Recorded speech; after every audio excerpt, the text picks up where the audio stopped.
Hey, everyone. Our first guest of 2022 is Annabelle Wallis, who you know from Peaky Blinders, The Tudors, Malignant, The Mummy, and her latest film, the dark comedy Silent Night.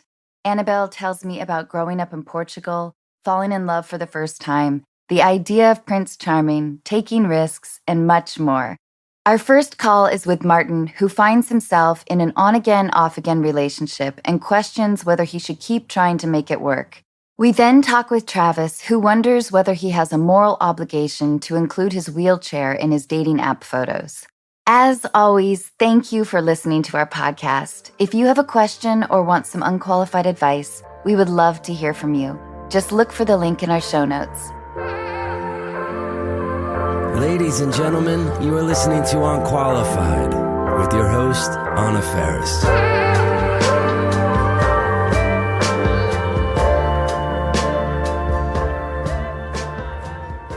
Your movie, Silent Night, looks fantastic. Oh, good. Will you tell us a little about it? And then we're going to go straight into your love life. Okay. Great. Wonderful. Silent Night is a wonderful, powerful, thought-provoking film written by and directed by Camille Griffith. It stars a slew of wonderful names: Keira Knightley, Matthew Good, Lily Rose Depp, Kirby Howell-Baptiste, Lucy Punch, Sope Ndrutsku. And it centers around love, family, class, all the important conversations happening globally. And death? Yes, and the inevitable end. And also what we're doing to the planet. So I felt it was a very important film. I think people will love it. It's Christmas with some truth, basically. Enjoy. I'm really drawn to the idea of genre bending and the unexpected. And from what I gathered from the trailer, it's also very funny. Yes. But the world is sort of on the brink of death, and everyone's kind of accepted that. Yeah. I think, the genius of the film and what I responded to was it's so interesting to talk about important subject with humor. I mean, the audience is far more receptive to a harsh truth if you deliver it in a humorous tone. So I think the genius of it is that you think you're walking into kind of a Richard Curtis, Notting Hill style film, and then it slowly turns into kind of a Lars von Trier, kind of darker truth. So I think that's where the genius of the film is. And like you, I think people are hungry for the genre bending, the out-of-the-box material, because we are so used to oversaturated, actually. It's what I'd say we are as an audience. So that's where the film sells for me. Well, I'm really excited, and it sounds like the perfect movie for right now. Oh, thanks. Yeah. I was always surprised that I ended up in comedy, probably because I always take myself so seriously. And then there is such a distinction in the industry with being perceived as a comedic actor. Mm-hmm. I'm just leading to my question that I read somewhere that you want to play comedic roles. Am I correct in this? Yes. Would you mind elaborating on that? Well, I think the idea of, going into the arts, like you want to try everything because you want to stretch yourself creatively and emotionally. And there's so much room to do that in all genres. But I do think the way you walk into the industry is then seemingly how everyone sees you. Yeah. And I definitely know that has been a wonderful thing in my career, and then also come against me because when I want to go and try something else, I don't feel as equally supported in, like, let's say the comedy genre, so yeah, it's a constant fight to try and just explore yourself as an actor when you've kind of defined a lane for yourself. So as a contrarian by nature, I now have to do all the things that nobody wants me to do because that is my nature. Yeah, so I see what you mean. I don't understand it either. I don't understand why some people are deemed, this genre actor and not allowed to kind of cross over. It's really interesting. It's very interesting. So, yeah, I don't have the answer, but I'm trying in my own life to break through it. I think it's interesting, but it's also frustrating. Recently, well, maybe it was like a year ago, I was up for a role that I wanted, and I felt like I gave a good audition. I felt like I gave a good read, and I put a lot of thought into it, which I hadn't had to do for a little while, and it felt kind of good to actually attempt to win a role again. Like, yes, it's wonderful. Yes. I do believe that there's a very particular satisfaction in auditioning for a role and getting it, not just because of the win, but because you're also understand that they liked your take on it. Yes. Yeah. As opposed to getting there and being like, you guys offered me this and what? Now you don't like what I'm doing? Yeah, it's a different level of hunger. Like, I will always try and read. I will always try to prove myself in a room, especially if they don't want me. Because the office system is wonderful, but I think if you show passion and you show like real intent, it just changes the energy in the room. And also sometimes a director can see something in you that you don't quite see and bring it out. And that synergy between the people in the room is beautiful. And you might find something nobody expected. So yeah, I think being in the room is important. When my curiosity overtook my pride and I finally asked my agent, like, why didn't I get that role? The answer was inexplicable to me. It was something along the lines of they didn't want a familiar comedic face. That's not an answer for me. That's fear, like dressed up. That is people that are not creative enough to see outside something. They're not watching you. They're not observing you properly. So you didn't want to work with them anyway, I think. Thank you. Yeah, Thanks. That's what I would say to that. Yeah. Goodbye to fear. We've lived in 2 years of it now. Anyone who's going to come to the table and say that they can't see outside of their own fear, I think that job is, you're going to be happy you didn't do it. Thank you. I am. You're welcome. Because it turns out I just like to puzzle. Yeah. So I read that you spent some of your childhood or most of your childhood in Portugal. Yes. I grew up in Portugal. At 1.5, my mother took us to Portugal, my brother and I. My brother's 2.5, and we lived there for 17 years. Why did your mom decide to make that decision?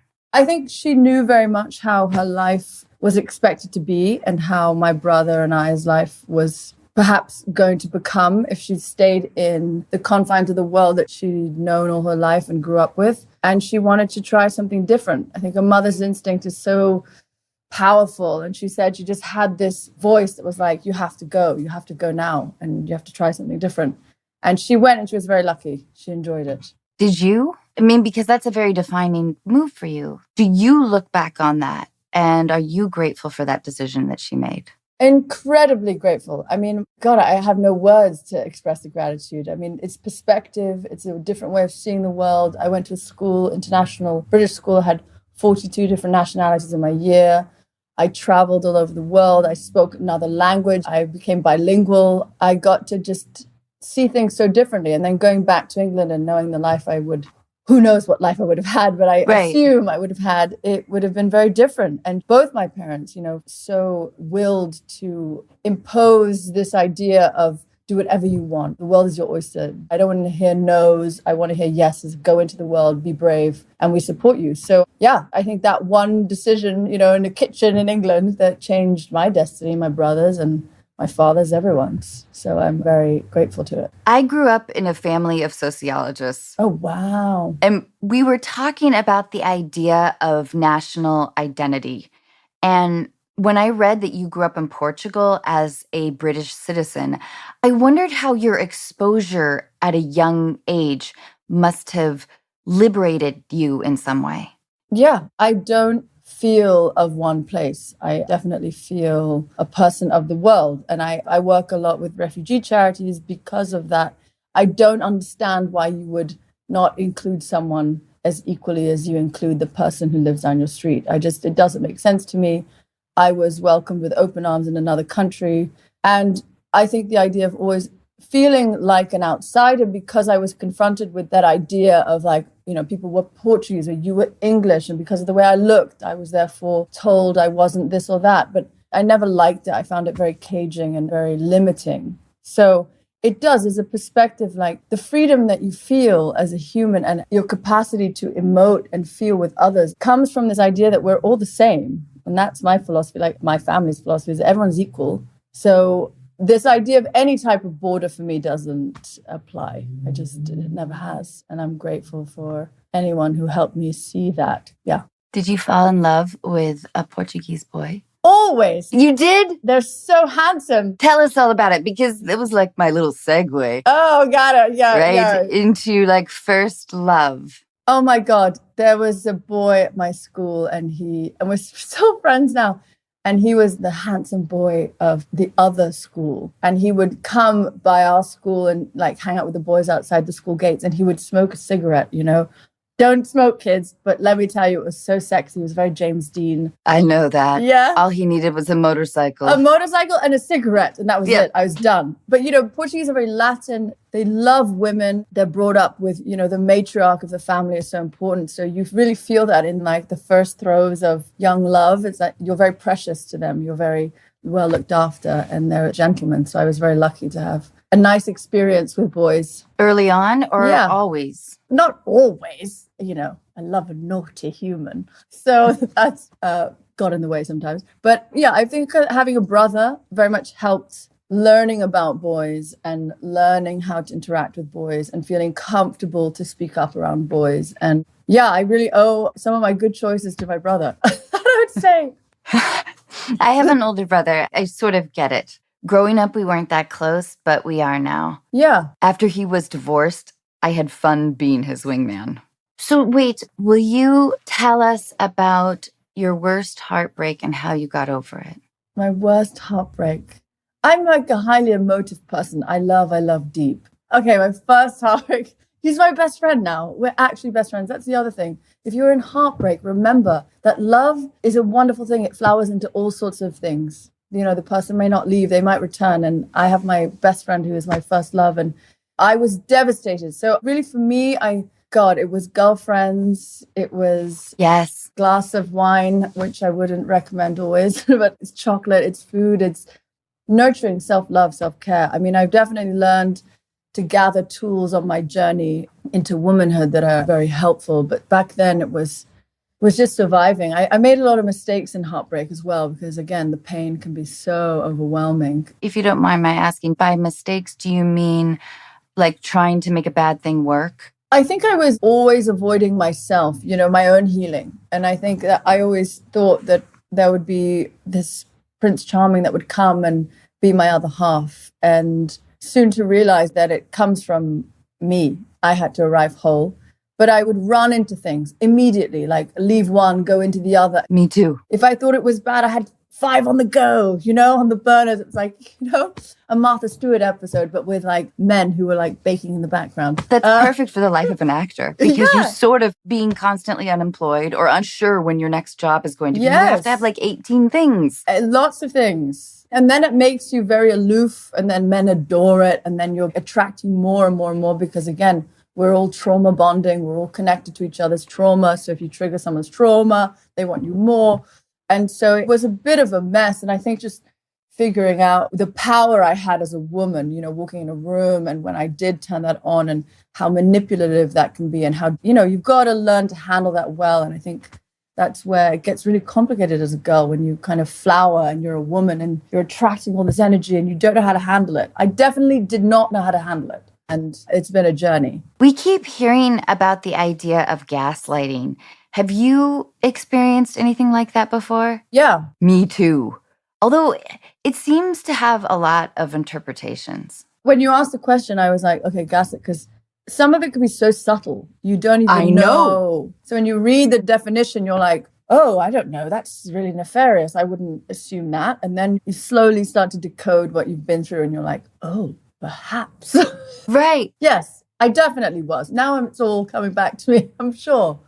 I take comfort in that there's a succinct term for this sort of broad idea, but I resist always just innately any kind of victimhood, because I feel so fucking fortunate, because I am. So that's why my navigation is to go to sort of, what have I done? Yes. That's what you inherit as a woman as well. You know, there's so much inheritance of like, I'm so lucky, I'm so fortunate to be here, I'm so grateful. But gratitude is not useful if it's diminishing you. So it's a wonderful thing of like knowing when to have real gratitude, but not being codependent with your gratitude and being like, oh, I'll be of service, I'm so fortunate to be here, I love you, of course, love, what a gift. Oh, I feel terrible, but I'll give more. You know, it's so passed down through our genetic lines in society, the way a woman should be in a dynamic, the way a woman should even make love, have sex, think about themselves. It was so entrenched. And even now, I'm still decoding it. But I was prepared to accept a level of like gaslighting or manipulation or just bad behavior before that I thought you just had to deal with. Have you ever been engaged? I'm not a big marriage person. I can say that right now. I don't come from a family that stayed together, but the beauty is the connection is still very strong. For me, I like the idea that you're with someone because you want to be there. And if there's a celebration of love and you have a party and celebrate that, wonderful. But yeah, I haven't been engaged yet. Yeah. From his letter, it sounds like our first caller is trying to make something work and his partner might be a little avoidant. And there's that kind of half-life of the relationship diminishing as they keep trying. Yes. And now when I reflect on it, I think, the common denominator is always you, right? So you have to look at the aspects of you that perhaps didn't want to connect, that weren't ready. We can blame the other, but we choose the other for a reason. And if we're not ready to open ourselves to really be loved, to really receive, you will sever or you will attract someone who pulls away. Let's talk to Martyn.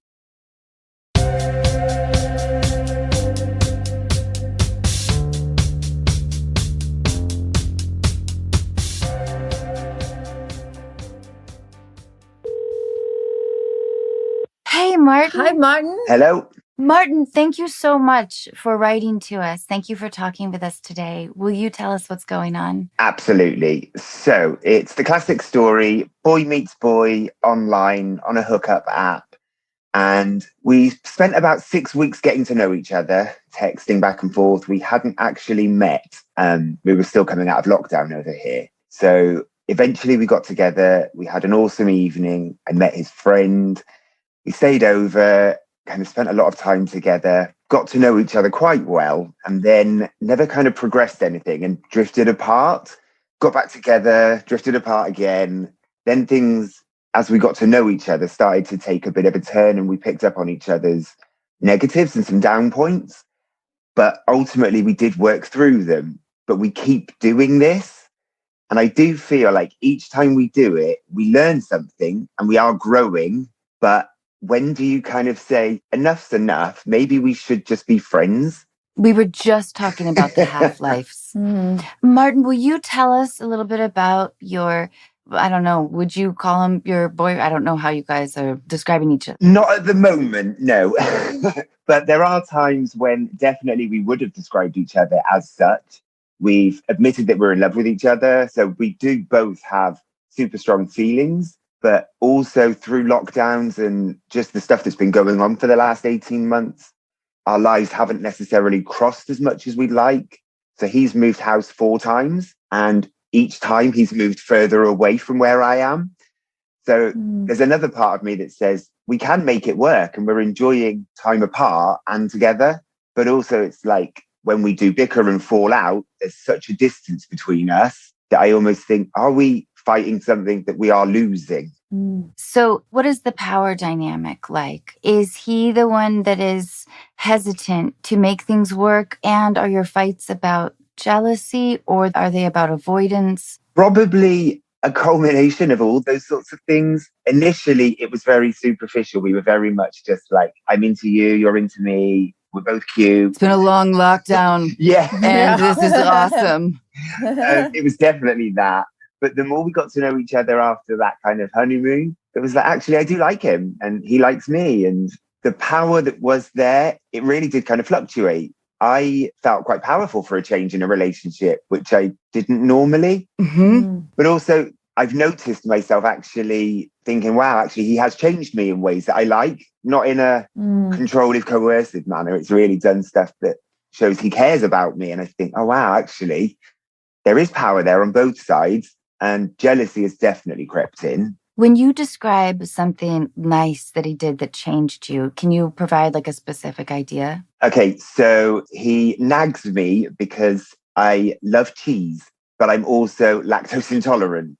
So I can't stop myself eating cheese. Who doesn't love Tell me about cheese? every cheese under the sun. It's like a reason to live. Exactly. Yeah. It's the best legal drug. But he often says to me, why are you eating that? You know you're going to be ill, you're going to be grumpy, you're physically going to be in pain. And I just think, oh, actually, you've noticed that it does that to me. And actually, you've taken the time to care rather than just let me do stupid things and then suffer later. He's got me back into the gym. And those are the things I want to do for myself. So it's nice to have that encouragement. How many times have you been in love before? Truly, probably I'd say 2, 3 times. 3 times. Because to me, Martyn, it feels like you want to, totally correct me if I'm wrong, but it feels a little bit like you want to keep yourself at a distance, but you really like this person. That is so true.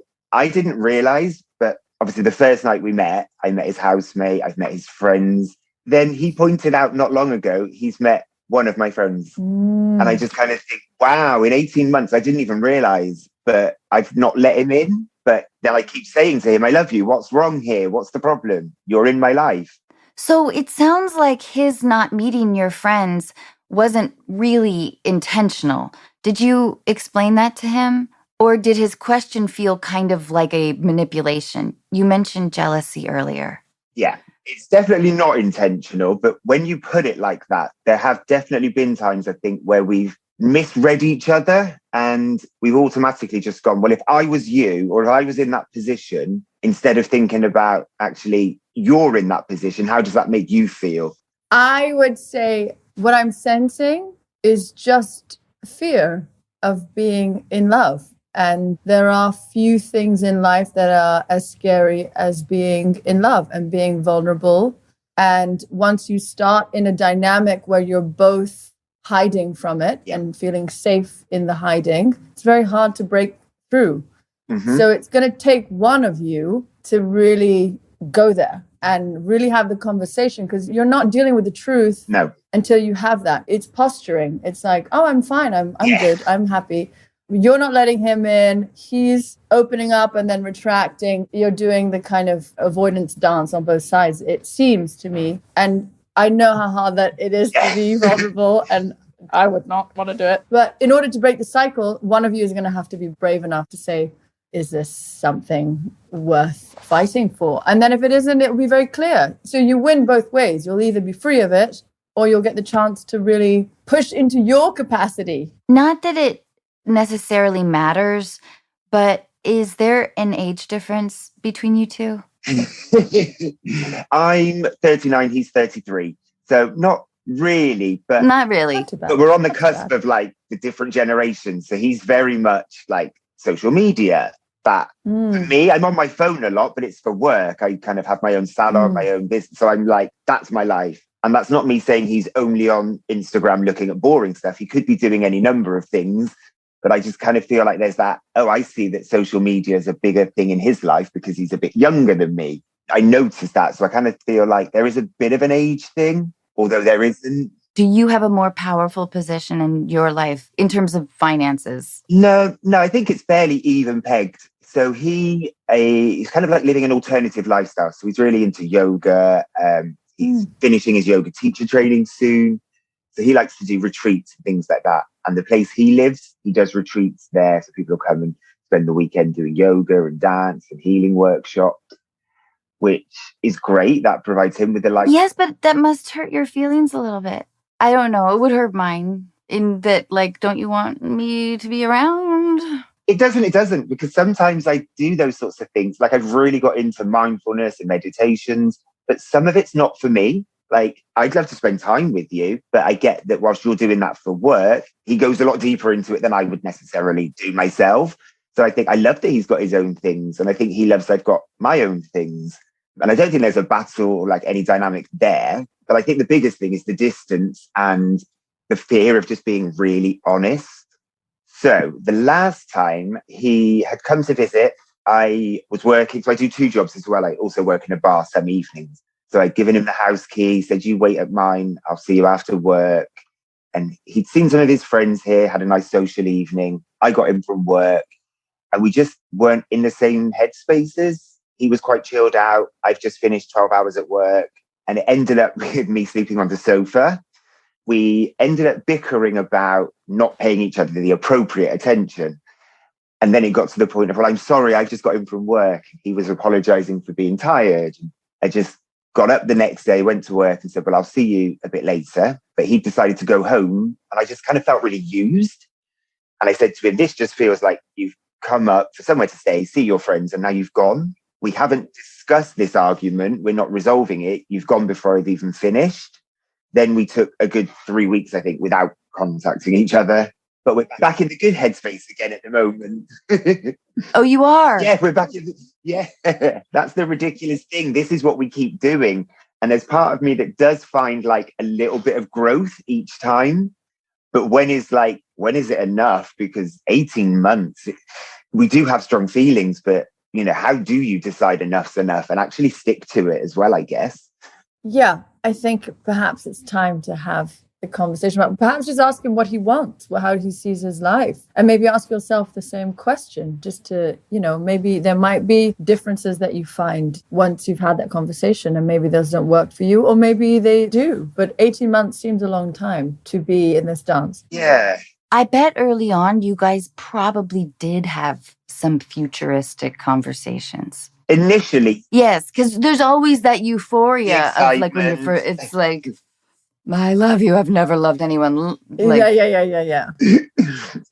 We did talk about lots of different things because he's a performer as well. So he travels and he's around doing different things. So there would be an element of compromise from both of us. So we discussed all those sorts of things. And he wants to have children and I'm not so sure, but we discussed that openly. But all of a sudden we discussed those really far off fairy tale things, but we can't discuss what are we doing today and tomorrow with this. Has one of you said to the other, I think we should see other people? We haven't said that, but we have both acknowledged that we have done that because we didn't make it official for quite some time. So in gay culture over here, open dating's a thing. Quite a lot of us do it. But we had always said, we're not exclusive at the moment. So you do your thing, I'll do mine. But we couldn't leave each other alone. So right. And then we bring in the jealousy factor too. Yes. Right? When you guys have had those arguments, is that about other people? Obviously that comes into it way more than it should. Because I do truly believe, whilst we're not exclusive and committed, I shouldn't be feeling jealous. But then I guess that's because I want him to myself. Yeah.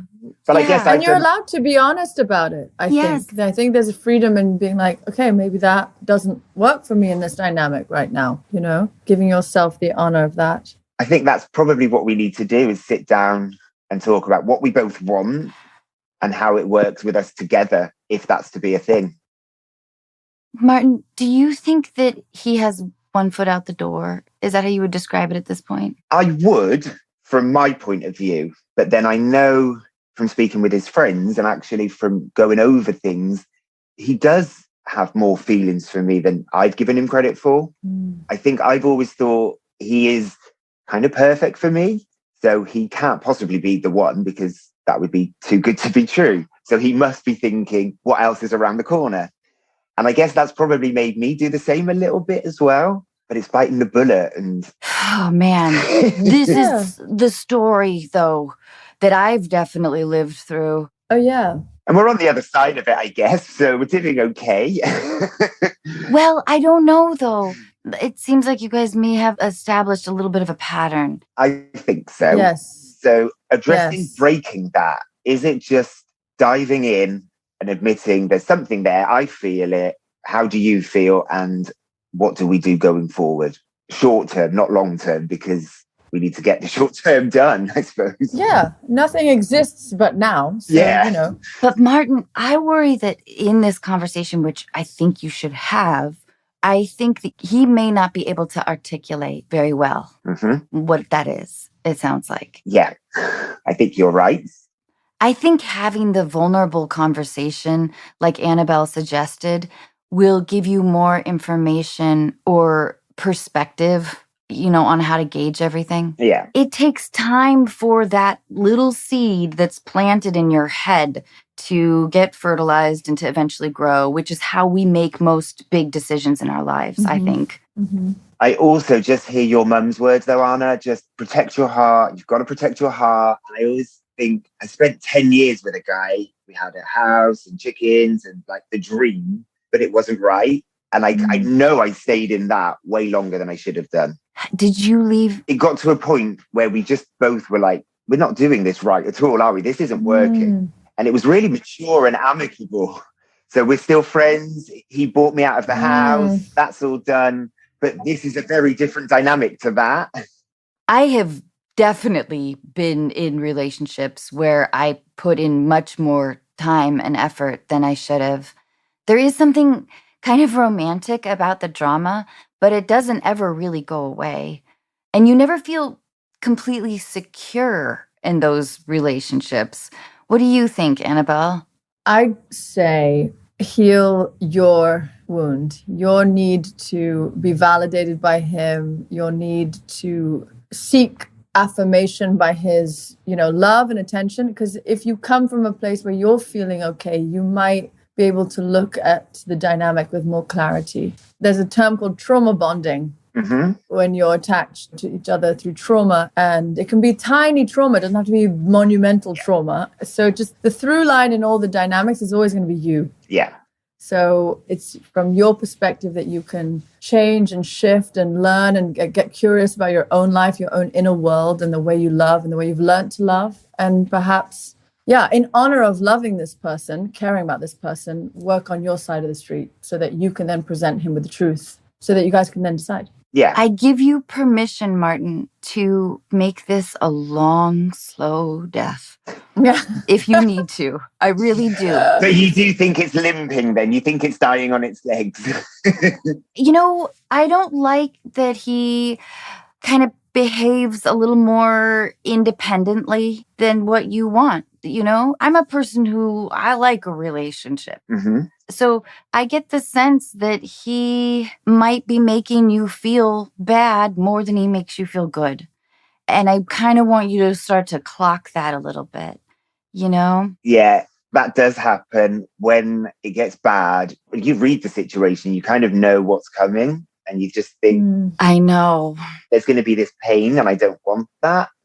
I So, so almost let's get the argument done so we can get back to the good space again. Right. But it never works like that. And like I say, especially since he's moved further away from where I am each time he's moved house, we still connect and we still have things in common. But is that enough? Could we just be friends? And the reason why I flagged that I've only met one of your friends comment is because of this very same thing. Like, he's making you feel guilty for not opening up your life, yet his actions seem to be moving away from you. This is just why I called up. This is just the unqualified advice I need. That is so true. Just, a person who's been through a bit of it. It is true. And I guess while I think the distance doesn't matter, it does. Like, we talk before bedtime and we talk in the morning, but I want to go to bed and hold him.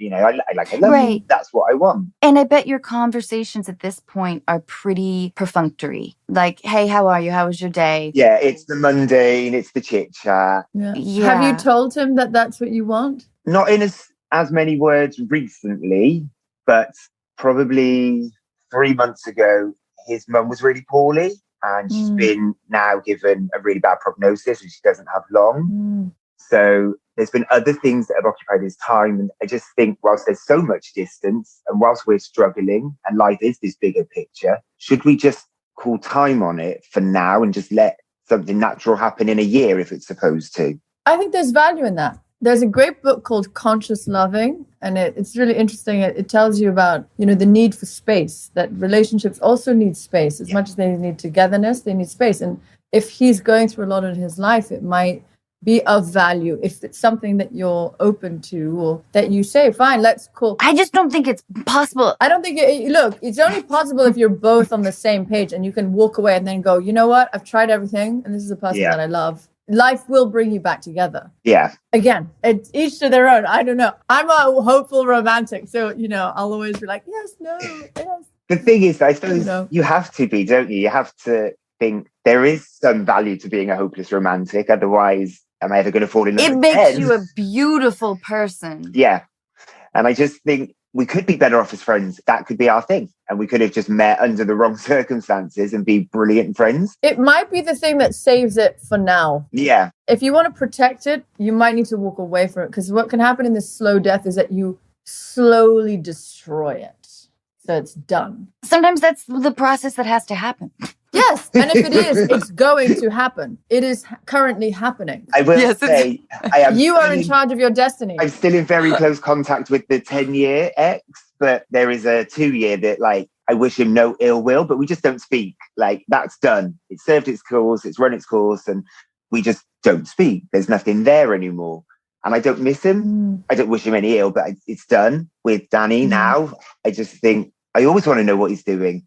I want to know that he's doing the things that he's excited about and that he's got a day to look forward to. And I just keep thinking, I don't want to cut him off yet. There is still something to nurture. And I think you're right. I probably do need to say, let's step back from it. Let's breathe and reassess.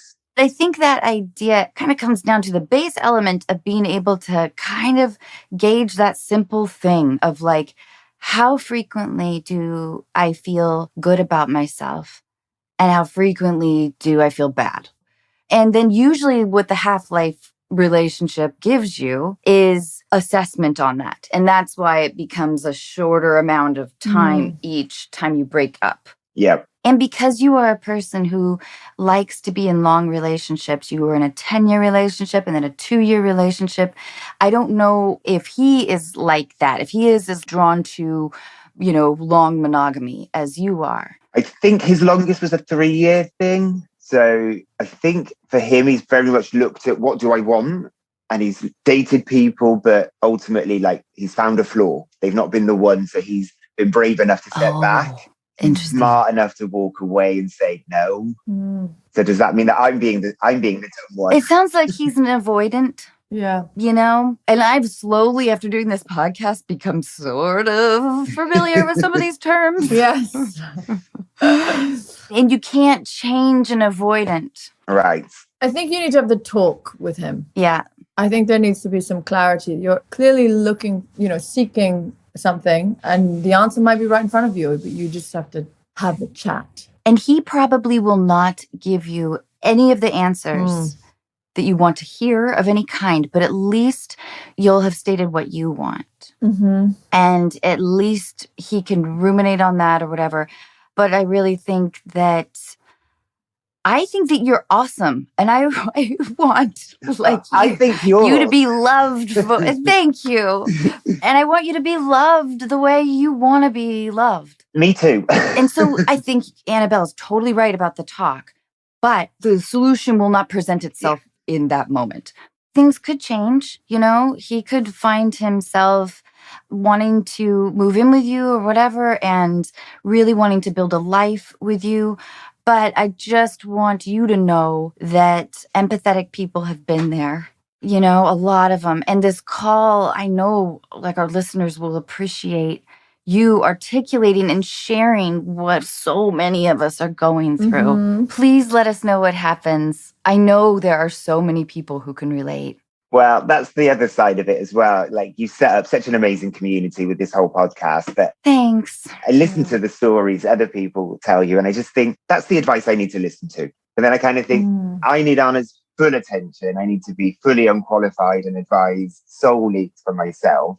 But it is such an amazing thing you're doing. And thank you. It is advice I will take. And it is something I think keep doing. It's phenomenal work. Thank you. It means so much to hear from you. It really does. It's one of those things, like, there are so many episodes. You just stick one on and it's like catching up with old friends. Like, it really does do a lot. That's lovely. Thank you. Martyn, I can't thank you enough. And I'm so happy for you, though. Thank you. Like, I really am. You seem like you're awesome. You're doing amazing things. Oh, thank you very much. There's a lot of love out there. And I know that you're going to find it in the way that you want it. And maybe it's with him. It might be. But it might not be. But I'll be fine either way, is what you're saying. You will be fine either way. Yes, you will. Fine. Thank you so much for your time, both of you. Thank you Thank so you. much, Martyn. Thank you, Bye. ladies. Bye. Bye.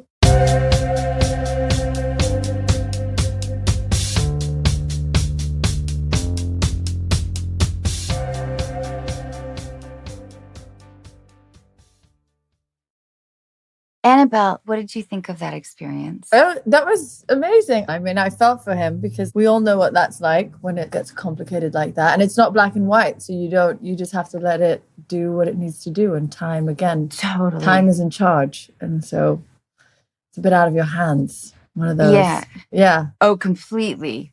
And I think that if we had told him to break it off, He wouldn't. yeah. Yeah, you would fight it. You fight it. Because it's just too hard. Yeah, too hard. You know, he had a big smile on his face when he talked about him and described him as a really great guy. And, you know, the heartbreak I believe I felt is that I abandoned myself for someone else, that I ultimately left my own heart to cater to someone else, to pine for someone else, to, you know, run up.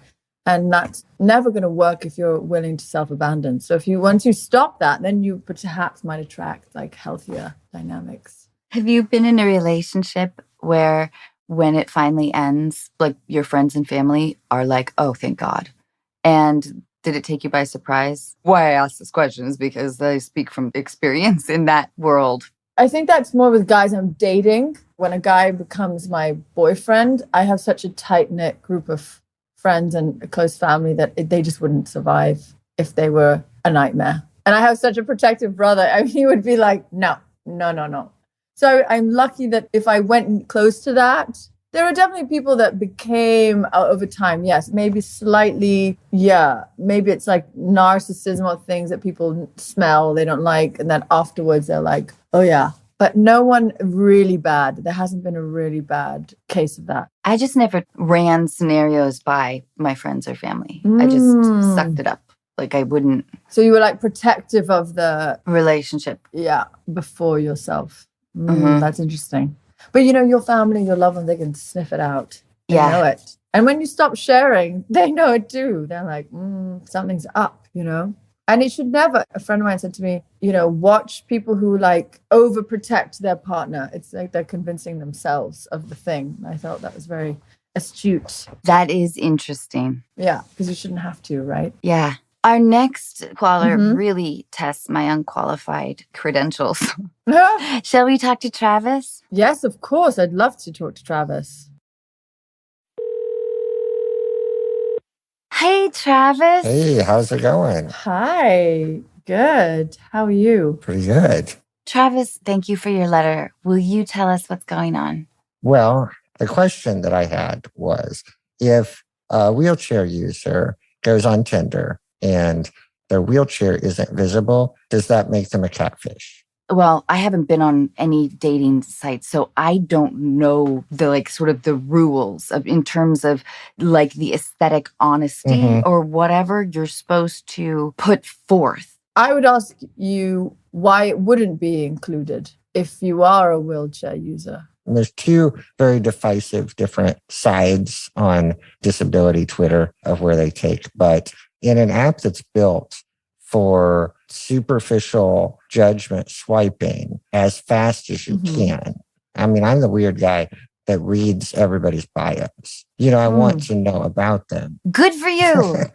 I just feel like that's what you should do if you are there to make an actual connection.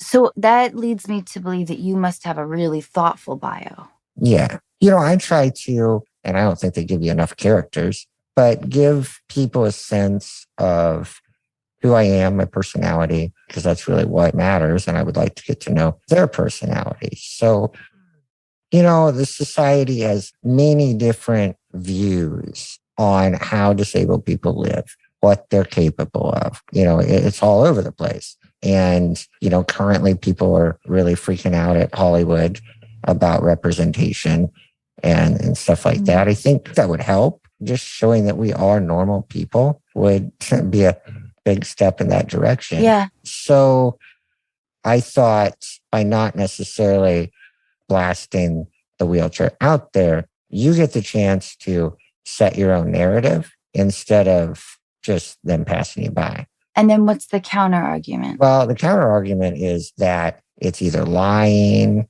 and then you've got other disabled people that I find myself on the wrong side of disability Twitter sometimes, which is a bad place to be. Will you educate us a little bit on this? Oh, it's just, well, you know, Twitter can be a really rough place. Yes, for sure. That's why I don't know, Travis. And so if you disagree with them, that's not good. But there was a thread where somebody was really angry that people don't refer to them as a disabled person. And they're like, my wheelchair is my identity. And my stance is it's not. I mean, I spent my whole life building an identity of what I do in the community, who I am, I'm funny, like that's me. And I don't devalue their thoughts, but I just say that there's also another way to look at it. I want somebody to get to know me and not the guy in the wheelchair. That makes complete sense to me. Mm-hmm. And I want to be able to support whatever your inclination is because it's yours and it's you. Mm-hmm. And we should, in this environment where passing judgment without any kind of nuance becomes so easy for us. Mm-hmm. So, Travis, I'm assuming that your inclination you would prefer to not. Currently, it seems to work better. Yeah. What are the risks involved in that? Well, I mean, and I don't see any. Obviously, I'm going to talk about it or work it into conversation as we get talking, but it gives you the opportunity to have a conversation. Now, there was one girl that I saw in a documentary or something. I think it's from over in Europe, but she doesn't actually tell them. The guy shows up to the date, and that's when they find out she's in a wheelchair. And I wouldn't want that sort of interaction. But if it works for her, that's cool. But I think that's rough. I do too, because I would imagine like your heart would be pounding. How are they going? Yeah. You're setting yourself up for a level of rejection that maybe you don't need to do that. Those platforms, to me personally, I find them very, again, surface. Many of my friends have found partners and they use it, but I think you'd have to gauge for you as a human being what you're actually putting yourself into. Like, you're engaging with an app that is on so many levels. Yes. For all segments of society, like for every human on earth, like it is really not an easy place to put yourself. So it's whether or not you feel comfortable. And if that is painful for you and it's not inviting good connection, you're not going to find the love that you want and the deeper connection that you feel. Perhaps it's pursuing it somewhere else. I don't know. It makes me petrified thinking about that world and, putting yourself out there and then having to talk about your physicality. Like, I don't know. It all feels... It's the modern world, I understand. But as long as... It's a modern world and how we destroyed it. Yeah. Yes. But you have a choice to participate in it or not. Mm-hmm. And I think you said it when you were telling your stories, that it was a very, this left and right, the swiping of a human being, of like this disregard of a human being. And again, it does give people a lot. But if it doesn't make you feel good from the get-go, even in your description of it, I would question whether it's the right place to find someone who really wants to know you. Because a lot of people aren't on there because they want to know people. They want to connect to people. Perhaps. I don't know. I worry about you and what you're looking for. The idea of the dating app world brings me back to like when I was 13 and would look at like a Cosmopolitan magazine and just feel like shit about myself. Yeah. And it's all filtered, like for women that you see on there, like most of the images, we're all catfishing each other, I definitely don't post a natural photo when I woke up in the morning. Exactly. So essentially you could say that I'm doing the same. So we're all doing it. It's just where you go to find love is what you're going to receive. So if you're already saying that the app is disingenuous, I'm not making you feel, I worry that that's what you're going to attract. And I also think that we could find support for opinions in that world on anything. Mm-hmm. But Travis, will you tell us a little bit about yourself? And would you be interested in using something else to potentially date? And is the thing that you're grappling with, is it more about the community? If you do or if you don't post pictures with your wheelchair or without your wheelchair or whatever, like what kind of vitriol would you potentially get? And how does that influence you? I mean, I haven't got any. I don't know if I would. I suppose you got to... Anything we do out in the internet, we need to expect an attack somewhere. But it just came up recently when I was going to refresh my pictures and take some.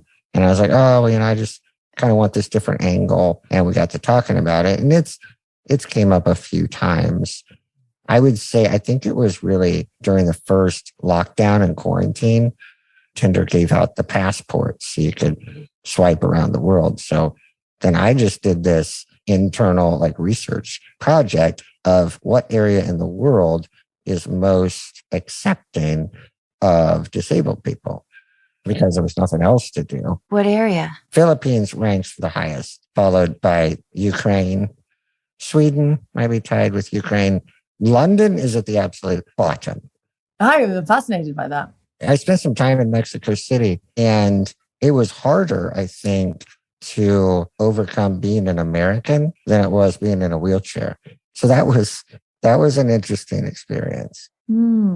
Travis, you don't have to answer these personal questions, but do you mind my asking? No, go ahead. How long have you been in a wheelchair? Let's see. I was in first grade, so 91. What a journey. Yeah. And so I always say that I was really lucky. I went to my school was comprised of a couple small farming towns, and my graduating class was 36. So it was a real small school, and everybody just always knew me and didn't treat me any different. And I never really experienced being different until I got to college. And what was that like? It was a real eye-opener, and that's where you maybe never had insecurities or things. You've developed these like, oh, that's what insecurity means, I guess.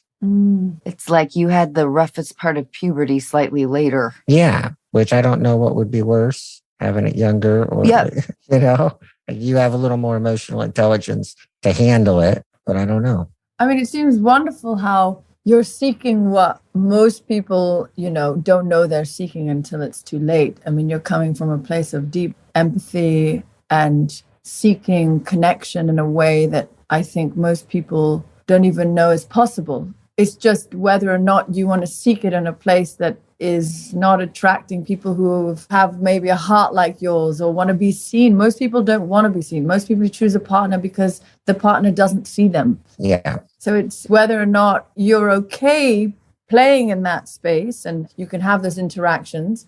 But it seems to me you want something more soulful, more deeply connected. And I wonder if that's more the conflict of the bigger conversation is, be it if there's a chair or not a chair. I mean, I wonder if you're in the right place to find that level of connection that you're looking for. And if you're meant to find it, you will find it there. It will appear with chair, without chair, however. You're seeking something deep. Yes. And I wonder if that's the place to find it. That's it. I see the inherent problem with that, but You are but funny. It's also kind of a blanket thing, even if I have a podcast where I talk about disabled type stuff and news. And Travis, let's plug your podcast. What's it called? The CTZ podcast. The CTZ. Yes, we're in the Central Time Zone. Awesome. Travis, I kind of asked this question earlier, but it seems like your inclination would be to not include the chair. Yeah. Then I think you have permission to do whatever you want. Yeah. I mean, maybe this is my complete ignorance I'm exposing towards the idea of living in a chair. I don't know. But I do think this is yours. Yeah. I wear a padded bra. I just got fake ones. That's bloody catfishing. We can get really nitty-gritty about it. If I didn't wear a padded bra, they'd be like, oh, God, what's going on there? And because I'm the guy that reads the bios, like, they're straight out lying. They are. Like, nobody goes hiking that much. I don't think there are any downsides to delaying when you tell someone. If you match and they're taking the time getting to know you, then you might also have an opportunity to change their perception. Yeah. And if you decide this person is worth getting to know, then you can choose an appropriate time. Would you say, I imagine meeting or connecting with people is much easier for you in person. Yeah. And it's just based off of living, real life. Before we were all locked up in our houses, by meeting people, I don't have any problem meeting people out and about because obviously you can quickly get to know my personality. And that's, the strong point. And in any sort of dating apps, it still takes someone to match that you can talk to them. And it's just rough being in a situation where you've got to plead your case, prove yourself without the ability to do that first. Yes, I'm with you. You know yourself. If you want to be given equal opportunity, if you think that it doesn't give you equal opportunity, only you know. I'm with you. I stand by your decision. It's like, I have friends who have 3 children and they're single and they think that if they tell a man that, they'll never get a date. And so they don't say anything, and then it comes up and it has to come up in conversation at some time. Some people have illness. Some people have autoimmune diseases that, flare up. We all have awkwardness moments of revealing who we are.